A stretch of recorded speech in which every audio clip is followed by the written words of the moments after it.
Siya nga! Siya nga! Yung alin? Yung kaklase nating nangangalakal. Ah, siya ba yun? Alam mo, ang baho-baho niya nun. Umaalingasaw ang basura na kinukuha niya. Grabe ka naman, di ko naman naaamoy. Anong di mo naaamoy? Ano bang ilong meron ka? Hoy, nangangalakal ka? Di ka ba naiya sa sarili mo? Yung kinukolekta mo, basura? Pinaggamitan na ng ibang tao. Ginamit na ng ibang tao yung pinapakinabangan mo ngayon. Bakit naman ako mahihiya? Eh kung marangal naman yung ginagawa ko. Never kong gagawin yan sa buong buhay ko. Dumi-dumi. Huy, tama na yan, sobra ka na. Eh bakit ba? Totoo naman eh.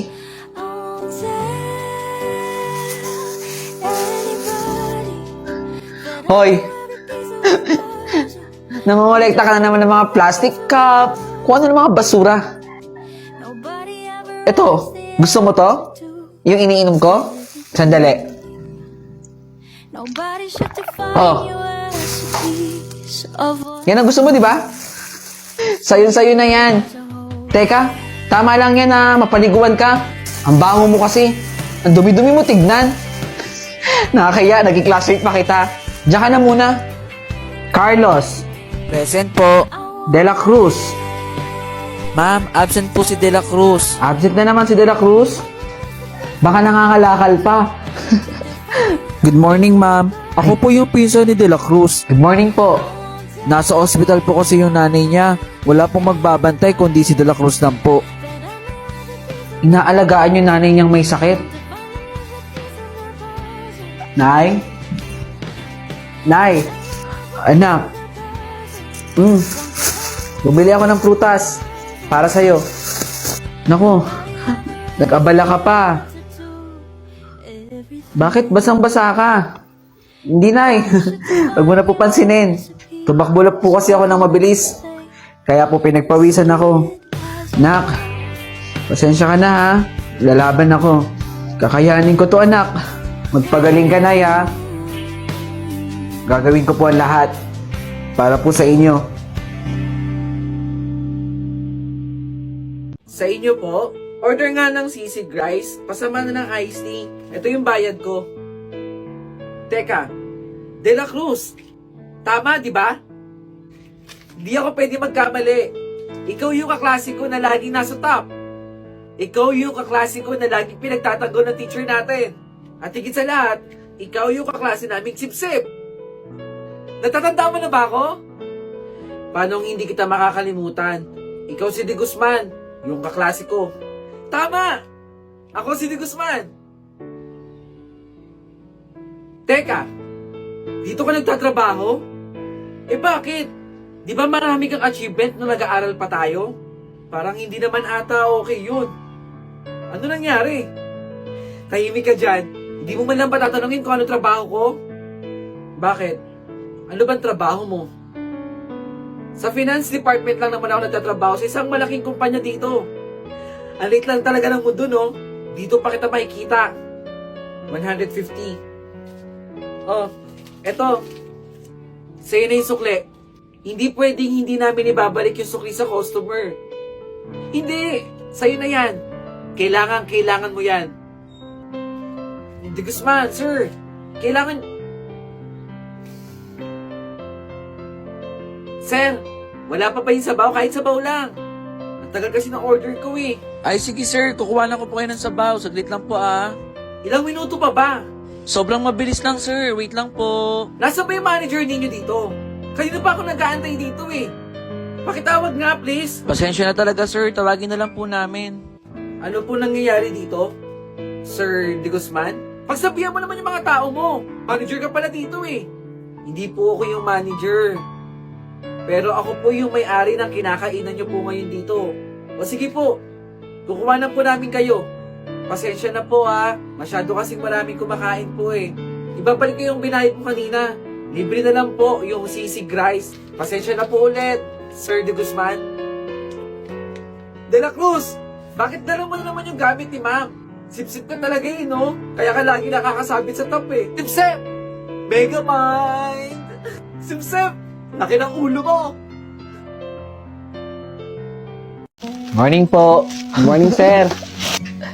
Tignan mo si De La Cruz, yung gamit niyang bag plastic. De La Cruz! Tara saglit! Bakit, Ti Guzman? Ba't naman ganito gamit mong bag? Yung mga gamit mo nasa plastic bag. Tignan niyo, oh. Yung bag na ginagamit ni De La Cruz, plastic! Ti Guzman, tama na please. Maawa ka naman sa akin, oh. Kawawa ka naman. Wala kang pambili. Tara na. Si De La Cruz ba yun? De La Cruz! Sabi na nga, be. Kaya hindi na rin ako nagtataka bakit plastic bag ang gamit mo eh. Namamasura ka lang pala eh. At tama nga din ako na wala kang pambili. Pasensya na ah. Wala kasi kaming pambili talaga ng bag eh. Kawawa ka talaga, De La Cruz.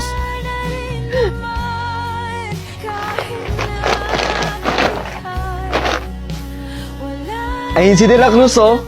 Pagtripan natin.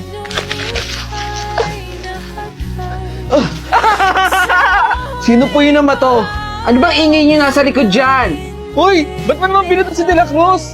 Nagbabasa lang po yung tao dito, oh. De La Cruz! Tigilan niyo yan, ha? Tigilan niyo. Nagdi-discuss yung teacher dito sa harap. Sige, pakiayos. Mami, hindi po ako. Si Josh po yun. Kaya ako bumalik dito dahil nawawala kasi yung wallet ko eh. Nakita niyo ba? Dito kasi yung nasa klase ko. Ma'am, bakit po kayo hindi niyo tignan yung bag ni De La Cruz? Baka nasa loob ng plastic bag. Bakit po sa akin? Ano po bang malay natin? Eh wala naman po siyang pera, di ba? Baka sakali, dun sa wallet mo kumuha, ma'am. Ito yung bag ni De La Cruz, no?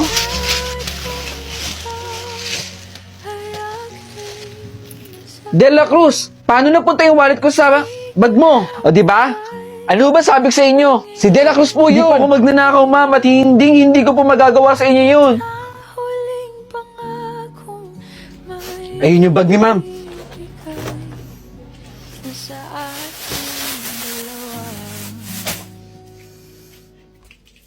Sa may bahay ng aming bati, Merry Christmas. Patawad!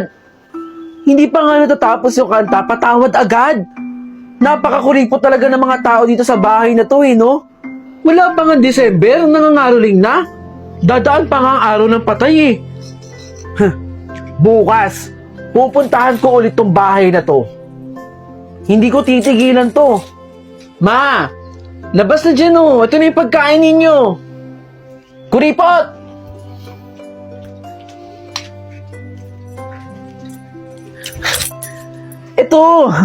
Ito yung bahay na hindi nagbigay sa akin kagabi eh. Sa may bahay ng aming bati, Merry Christmas at mawalati. Ayun! Buti na lang ate, lumabas ka. Ito 5 piso. 5 piso ate? Ang layo ng nilakad ko para balikan ko yung bahay ninyo.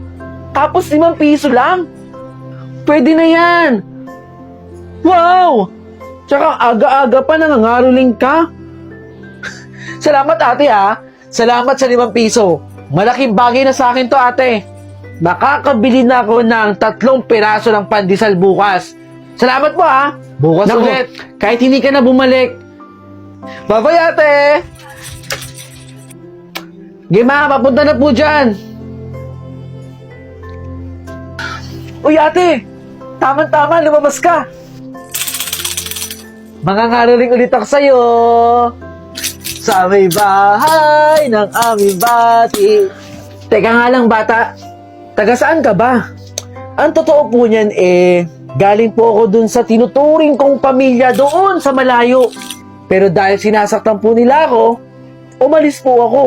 Pero alam niyo po, hinahanap ko pa rin po ang totoong pamilya ko.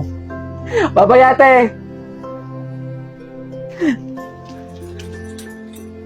Nak, nasa na yung batang sinasabi mo? Ma, inaantay ko lang din yung bata eh. Mukhang siya na yung hinahanap mong anak mo. Baka nga siya na ang nawawala kong anak.